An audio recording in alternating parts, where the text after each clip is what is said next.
কিছুদিন আগে কুমিল্লা গিয়েছিলাম একটা বিয়ের দাওয়াতে এবং কুমিল্লার কিছু প্লেসে ঘুরতেও গিয়েছিলাম। সো আজকের ভিডিওটা থাকবে আমার কুমিল্লা ঘোরাঘুরি ট্যুর এবং ওয়েডিং ব্লগ নিয়ে। So keep watching.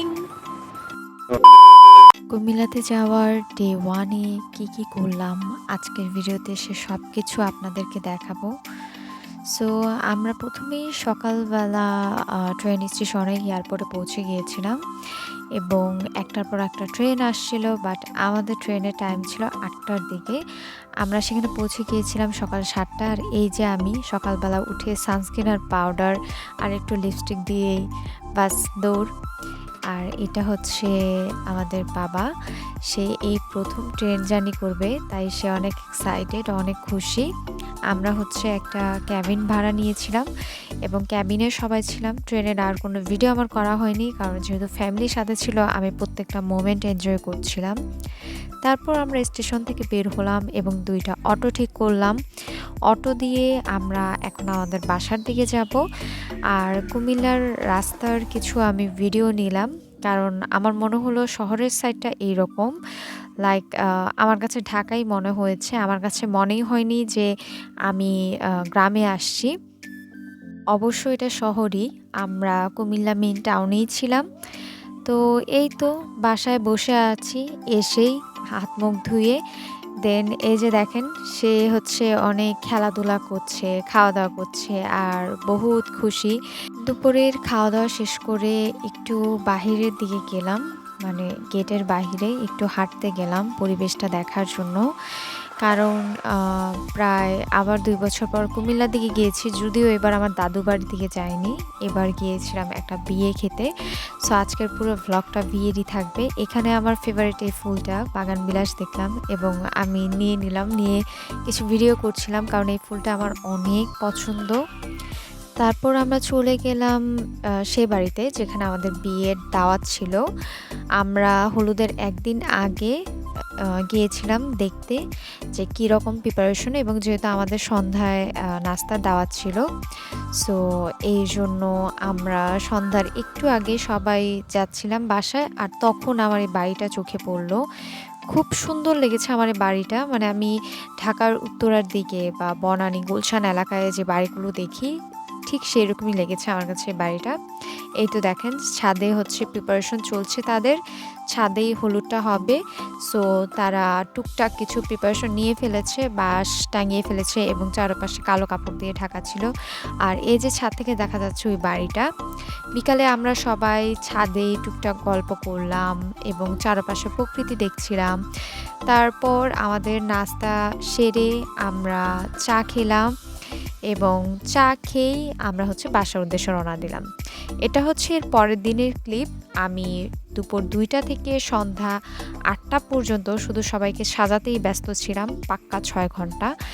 আর এই যে আমরা সবাই এখন বাড়িতে এন্টার করছি, তখন বাজে সন্ধ্যা 8টা। এখন আমার সাথে হয়ে গিয়েছিল একটা মেইন কাহিনী। বাসায় ঢোকার পরপরই আমার বিয়েবাড়ির কোনো মিউজিক কোনো কিছুই সহ্য হচ্ছিল না, কারো কথাবার্তা সহ্য হচ্ছিল না। আমি খুবই টায়ার্ড ফিল করছিলাম, আমার প্রচণ্ড শরীর ব্যথা ছিল। দেন ডক্টর এনে দেখানোর পর জানতে পারলাম যে আমার বিপি হাই, আমার হাই প্রেশার উঠেছে। এবং তারপর আমি যখন ঘরে নিচে রেস্ট নিলাম 2 ঘন্টার মতো, দেন 10টা 10-এ যেয়ে আমি ছাদের উপরে আসলাম। পাক্কা 2 ঘন্টা আমি নিচে রেস্টে ছিলাম। অ্যান্ড তারপর আমাকে লেবুর পানি অ্যান্ড অন্যান্য যা যা খাওয়ানো হয়েছে, দেন আমি কিছুটা সুস্থ হওয়ার পর উপরে আসলাম। আমার ফেস দেখলেই বুঝবেন যে আমি খুবই অসুস্থ হয়ে পড়েছিলাম। দেন এই যে আমি এখন প্রোগ্রামে আসি উপরে, এবং এখানে হচ্ছে সবাই হলুদ লাগাচ্ছে, টুকটাক সবার ভিডিও নিচ্ছি। আর এখানে এই যে যাকে দেখতে পাচ্ছেন এটা হচ্ছে আমার কাজিন, যার টুকটাক ভিডিও আমি নিতে থাকি। আমার আম্মু আর নানু মিলে হলুদ লাগাচ্ছিল। তারপর আমি আর আমার কাজিন মিলে হলুদ লাগাতে গেলাম এবং ভাইয়া ভাবি সবাই হলুদ লাগালো টুকটাক। এখানে হচ্ছে আমি আমার ছোট যে কাজিনটা এবং আমার সমবয়সী যে আমার কাজিনটা আছে তাদেরও টুকটাক ভিডিও নিলাম। 11:45টার দিকে আমরা আমাদের খাবার দাবার শেষ করে নিলাম। আমার প্লেটে অনেকগুলো লেবু দেখতে পাচ্ছেন, কারণ বললামই তো আমার হাই প্রেশার ছিল। সো এই জন্য আমি প্রচুর লেবু খেয়েছি সেদিন রাতে। খাওয়া দাওয়ার পর কিছু ডান্সের প্রিপারেশন ছিল। এখানে আমি সবগুলো সং মিউট করে দিয়েছি কারণ ইউটিউব কপিরাইট ক্লেম করে। তবে আপনারা যদি দেখতে চান তাহলে অবশ্যই আমার Facebook page Mahbub Alam Niha visit করবেন। আমার ফেসবুক পেজে আপনারা সং সহ যদি ডান্সটা দেখেন তাহলে আই থিঙ্ক আপনারা বেশি এনজয় করবেন। সো ফেসবুকে আমার পেজটা সার্চ দিতে ভুলবেন না এবং সেখানে কুমিল্লা ওয়েডিং ব্লগ পার্ট 1টা একবার দেখে আসবেন। হলুদের প্রোগ্রাম শেষ হলো আর এটা ছিল আমাদের ডে 3 বিয়ের দিন, মানে তার পরের দিন সকালে আমরা প্রায় 3টার দিকে সবাই এসে হাজির হলাম। যেহেতু মেয়ের বাসা বেশি একটা দূরে ছিল না, প্রায় 20-25 মিনিটের রাস্তা। সো আমরা সবাই 3টার দিকে মাইক্রোতে উঠলাম এবং এই দিন আমার ছিল লো প্রেশার। জাস্ট 40 মিনিটে আমি রেডি হয়েছি বের হওয়ার আগে, কারণ যেহেতু আমার শরীরটা প্রচণ্ড খারাপ। প্রথমে ভেবেছিলাম যে আমি যাব না, পরে দেখলাম যে না, আমার শরীরটা এখন একটু ভালো লাগছে, তখন আমি প্রিপেয়ার হয়ে যাওয়ার জন্য। আর এই যে আমরা সবাই চলে আসছি এবং এখানে আমরা সবাই খাওয়া দাওয়া করব। খাওয়া দাওয়া প্রত্যেকটাই অনেক মজার ছিল, বাট যেহেতু আমি কিছুটা অসুস্থ ছিলাম তাই আমার খেতে অনেক কষ্ট হচ্ছিল। আমি প্লেটের ভাতগুলোই খেতে পারছিলাম না। এখানে দই সার্ভ করছিল আর দইটা এত মজা লেগেছে, সাথে দিয়েছিল রসগোল্লা। আর এই দেখো, এটা ব্রাইডকে মাশাআল্লাহ অনেক সুন্দর লাগছে। আর আমরা ব্রাইডের রুমে বসেই এখানে টুকটাক ভিডিও করছিলাম। এখানে উনি ভেবেছিল আমি পিকচার তুলছি, বাট পরে বুঝলো যে আমি ভিডিও করছি। তো তারপর আমি মাত্র 1 ঘন্টা থেকে আমরা জাস্ট একটা মাইক্রো নিয়ে সবাই বাসায় রিটার্ন করেছি। আমাদের যে 5-7 জনের ভালো লাগছিল না, শরীর খারাপ ছিল, তারা আমরা চলে এসেছি কয়েকজন পিচ্ছি মিলে। তো একটা মাইক্রোতে আমরা সবাই বাসার উদ্দেশ্যে রওনা দিলাম। এটা ডে 4, মানে রিসেপশন ডে এর ক্লিপ। আমরা সবাই রেডি হয়ে সবাই কমিউনিটি সেন্টারে চলে এসেছি। আর আমি যেহেতু গাউন প্লাস হিল পরেছি, আমার উঠতে একটু কষ্ট হচ্ছিল, আবার ক্যামেরাও ধরে আছি। তো যেই আগে আমরা আমাদের খাবারটা সেরে নিলাম, যেহেতু সেদিনও প্রায় 3টা সাড়ে 3টা বেজে গিয়েছে আমাদের কমিউনিটি সেন্টারে পৌঁছাতে। এবং এসেই আমরা সবাই মিলে বসে পড়লাম খাওয়া দাওয়াটা শেষ করতে। তারপর আমরা আমাদের পিকচার্স অ্যান্ড সব কিছু করব। সো আমি খাওয়া দাওয়া শেষ করে হাতে দই নিয়েই চলে এসেছি বউ দেখতে। এখানে বউয়ের ফটোশ্যুট চলছিল আর প্রায় একটু ভিড়ও ছিল। সো বুঝেছিলাম যে এখন কোনো পিকটিক তোলা যাবে না। সো আমি বাহিরে চলে গেলাম এবং বাহিরে এসে ভিডিওটা করলাম।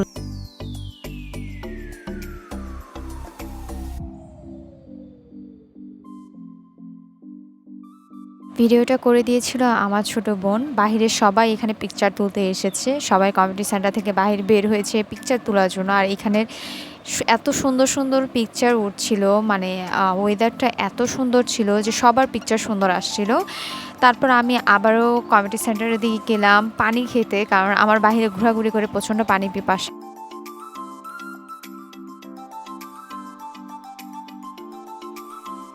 আপুকে বলছিলাম পিক তুলি, আসলে আমি ভিডিও করছিলাম। দেন আমরা সবাই কমিউনিটি সেন্টার থেকে বের হয়ে গেলাম বিকাল 4:30টার দিকে। তারপর এটা ডে 5। ডে 5-এর দিন আমি বের হয়েছিলাম ঘুরতে। ধর্মসাগর পার এত যেহেতু famous, and Comilla rail station, then আমি কুমিল্লা আড়ংয়েও গিয়েছিলাম। সো এই সব কিছুই আমি ওই দিনটা ঘোরাফেরা করে আপনাদেরকে দেখাবো। আমি যেহেতু কুমিল্লা রেল স্টেশনের দিকে যাচ্ছিলাম, সো আমি পৌঁছে গেলাম সেখানেই। এবং আমি আমার কাজিনকে বললাম যে একটা ভিডিও করে দাও, আমি দৌড়ে যেয়ে সেখানে দাঁড়াবো। তারপর এই যে রেল স্টেশন একটু হাঁটাহাঁটি ঘোরাঘুরি করে আমরা রওনা দিলাম ধর্মসাগর পাড়ের দিকে। রিক্সা আমরা কান্দির পাড় দিয়ে নিয়ে যেতে বলছিলাম, কারণ আমি কখনো কান্দির পাড়ের দিকে যাইনি, আর ওইটা নাকি মেইন টাউনটা। সো আমাকে দেখানোর জন্য আমার কাজিন কান্দির পাড়ের দিক দিয়ে নিয়ে গিয়েছিল, এবং এটা ছিল কুমিল্লা নিউ মার্কেট। এই তো আমরা পৌঁছে গেলাম ধর্মসাগর পাড়ে। আর এখানে আমরা দাঁড়িয়ে আগে ভাইয়ার জন্য ওয়েট করব, কারণ যেহেতু আমরা ঘুরতে এসেছি ভাইয়াও আমাদের সাথে আসবে। আমরা যে গেটটা দিয়ে ঢুকেছিলাম এটা ছিল শিশু পার্কের গেট। এটা আমরা প্রথমে বুঝতে পারিনি, বাট যখন ঢুকেছি তারপর বুঝতে পারলাম যে আমরা শিশু পার্কের গেটের দিকে ঢুকে পড়েছি। সো আমি সামনের দিকে আগাচ্ছিলাম কারণ এখানে অনেকগুলো রাইড ছিল, আর রাইডগুলো আমার খুবই ভালো লাগছিল। বাট আমি এত বড় মানুষ, আমি ভাবছিলাম যে আমাকে রাইড উঠাবে নাকি। দেন আমি এপাশে দেখলাম যে অনেকেই দোলনা খাচ্ছে, আর আমারও খুব শখ জাগলো যে আমি দোলনা খাবো। সো দেন আমি দোলানি করে দোলনাতে উঠে গেলাম। আর এপাশে অনেকগুলো শিশুদের রাইড, আর সবগুলোই আমার কাছে অনেক ইন্টারেস্টিং লেগেছে। বাচ্চাদের সব রাইডগুলো আমার থেকে অনেক ভালো লাগে। শিশু পার্কটা দেখতে অনেক সুন্দর ছিল, মানে ফ্যামিলি নিয়ে যাদের বাচ্চা কাচ্চা আছে তাদের নিয়ে গেলে অনেক ভালো লাগবে। আর এই যে এখন আমরা এন্টার করেছি ধর্মসাগর পাড়ে। আমার কাছে পার্কটা ভালোই লেগেছে, মানে সুন্দর। ফ্যামিলি যদি বিকালবেলা একটু ঘোরাঘুরি করতে আসে তখন খুবই সুন্দর লাগবে। আর এই জায়গাটা তো অনেক ফেমাস, আমি প্রায় অনেক ট্রাভেল গ্রুপে দেখি যে এই জায়গাটার অনেক ভিডিওস। আর তখন থেকে আমার শখ ছিল যে আমি এই জায়গাটা, যেহেতু এতবার আমার কুমিল্লা যাওয়া হয়, আর আমি যেহেতু কুমিল্লার মেয়ে, কুমিল্লা আমার দাদার বাড়ি, সো কুমিল্লা একবার হলেও যাব। আর এবার সে শখটা আমি পূরণ করেছি। ধর্মসাগর পার্কটা সুন্দর, এবং এই সাইডটা আমার কিছুটা হাতিঝিলের মতো মনে হয়েছে। হাতিঝিলেও রাস্তার সাইডে যে ভিউটা, আমার কাছে সেই ভিউটার মতো লেগেছে এ পাশে।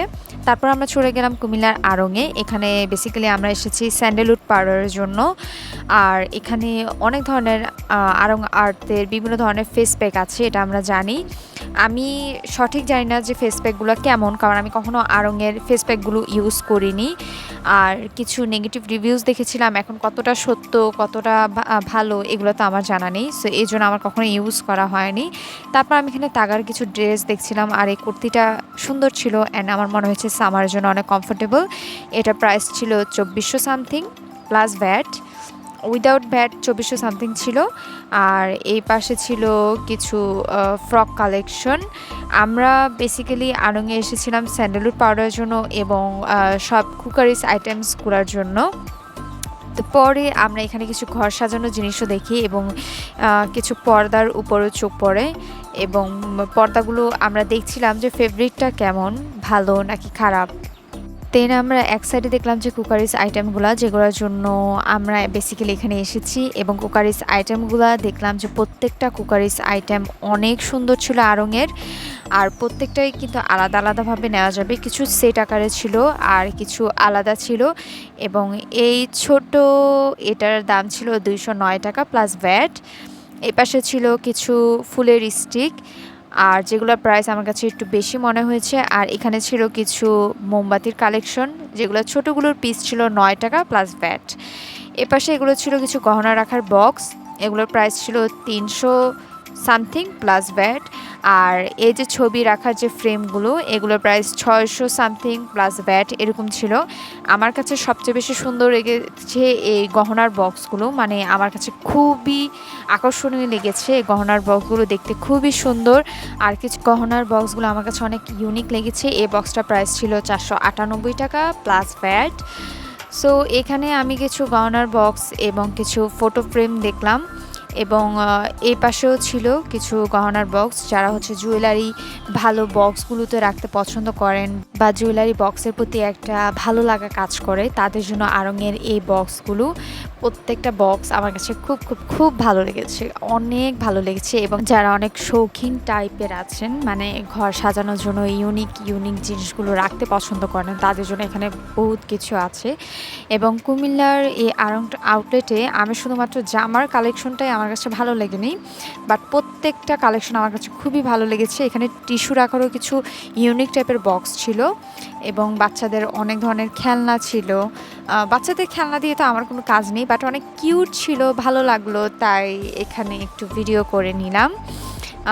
এবার আমি আবার এপাশে আসলাম কিছু কুকারিজ আইটেম দেখে। এখানেও প্রতি পিস হিসেবে আপনারা নিতে পারবেন, এবং প্রতিটা পিসের প্রাইস ভালোই ছিল, মানে আমার কাছে মোটামুটি রিজনেবল লেগেছে।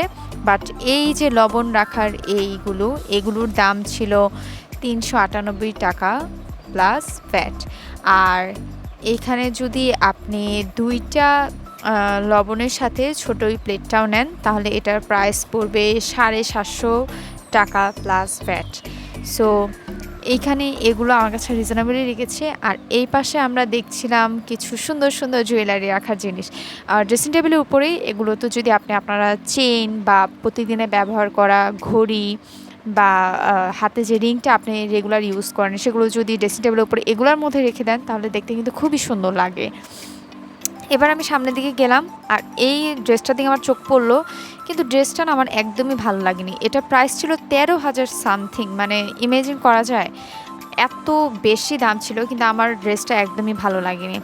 এখানে ঝুড়িটা আমার কাছে একটু ভালো লেগেছে, আর এটা প্রাইসও অনেক কম ছিল, 152 টাকা প্লাস 52 আর 62, 162 টাকা প্লাস ভ্যাট সামথিং, আর এটা ছিল 492 টাকা প্লাস ভ্যাট। মানে আপনার প্রায় 500 550-র মধ্যেই ওইটা চলে আসবে। আর এ পাশেও দেখলাম অনেক ধরনের কুকারিজ আইটেম, মানে আড়ংয়ের কুকারিজ আইটেমগুলোই আমার কাছে বেশি আকর্ষণীয় মনে হয়েছে, এবং তাদের কিছু ব্যাগ কালেকশনগুলো অনেক সুন্দর ছিল। দেন কিছু জুয়েলারি কালেকশন অনেক সুন্দর ছিল, ঘর সাজানোর কিছু আইটেমসও অনেক সুন্দর ছিল। শুধুমাত্র আমার কাছে ভালো লাগেনি হচ্ছে তাদের ড্রেসের কালেকশনগুলো। আমার কাছে মনে হয়েছে তাদের ড্রেসের কালেকশনগুলো ছিল অনেক আগের মডেলের। এবার আমি সামনের দিকে যাচ্ছিলাম তাদের কিছু জুয়েলারি কালেকশন দেখতে। আড়ংয়ের কিন্তু কানের দুলগুলো, দেন হাতের রিং, এগুলো কিন্তু আমার কাছে অনেক ইউনিক প্লাস অনেক ভালো লাগে আমার কাছে। যদিও একটু বেশি প্রাইসই মনে হয়, বাট আমার মনে হয় যে এগুলোর কালেকশনগুলো ইউনিক, মানে আপনি অন্য কোথাও এত সুন্দর কালেকশনগুলো পাবেন না। এই চুড়িগুলোর প্রাইস ছিল, একটার দামই ছিল 82 টাকা প্লাস ভ্যাট, মানে ওয়ান পিস, আপনি ওয়ান পিস করে নিতে পারবেন। আর আমি যখন এই ভিডিওগুলো করি তখন কিন্তু পহেলা ফাল্গুন আসেনি, সো আমার একটু হাত চুলকাচ্ছিল। আমি ভাবতেছিলাম যে এখান থেকে চুড়ি নিব নাকি নিব না, কারণ চুড়িগুলো দেখতে আমার কাছে অনেক ভালো লেগেছে। আর আমি যদি চুড়িগুলো কোনো রেশমি চুড়ি বা কাচের চুড়ির সাথে কম্বিনেশন করে পরি, আমার মনে হয়েছিল যে হাতের প্রত্যেকটা চুড়ি দেখতে অনেক বেশি সুন্দর লাগবে এবং গর্জিয়াস মনে হবে। এই পাশেও দেখলাম যে তাদের কিছু ভ্যাসলাইট কালেকশন আছে, এবং এগুলো প্রায় পুঁথির ছিল। আর এখানে চুড়িগুলোও কিন্তু অনেক সুন্দর, প্লাস তাদের গলার যে মালাগুলো ছিল সেগুলো অনেক সুন্দর। এরপর আমরা বের হয়ে চলে গেলাম ফুচকা খেতে, কারণ আমাদের ক্রেভিংস হচ্ছিল আমরা ফুচকা খাবো। এখানে হচ্ছে আমরা ফুচকা অর্ডার দিলাম, আর এটা ছিল এক্সট্রা টক প্লাস এক্সট্রা ফুচকা, এবং সাথে এক্সট্রা যত মশলা আপনার লাগে সেগুলো তারা দিয়ে দেয়। তারপর আমরা চকবার আইসক্রিম খেলাম, এবং এবার আমরা বাসায় যাচ্ছি। সো সামনেই পড়ে গেল কুমিল্লা ভিক্টোরিয়া সরকারি কলেজ। এই যে আমার আইসক্রিম খেতে খেতে বাসার উদ্দেশ্যে রওনা হচ্ছি। আর ভিক্টোরিয়া কলেজের পাশেই খুব সুন্দর একটা লেকের মতন দেখতে পেলাম, পরিবেশ অনেক সুন্দর। এই ছিল আমাদের কুমিল্লা ডে 6-এ। আমরা এখন ঢাকার উদ্দেশ্যে রওনা দিচ্ছি। সকালবেলা আমরা একটা মাইক্রো নিয়ে নিলাম এবং ঢাকার উদ্দেশ্যে রওনা দিচ্ছি। এই 5 দিন ভালোই সময় কাটালাম, বিয়ে খেলাম এবং টুকটাক ঘোরাঘুরি করলাম। আর এইদিকে বাতাসে আমার হিজাব উড়ে যাচ্ছে। তারপর আমরা নারায়ণগঞ্জ এসে পেট্রোল পাম্পে টুকটাক চিপস, পানি, চকলেট, টুকটাক জিনিস কিনে আমরা সবাই খাচ্ছি, এবং আর কিছুক্ষণের মধ্যে আমরা ঢাকার পৌঁছে যাব।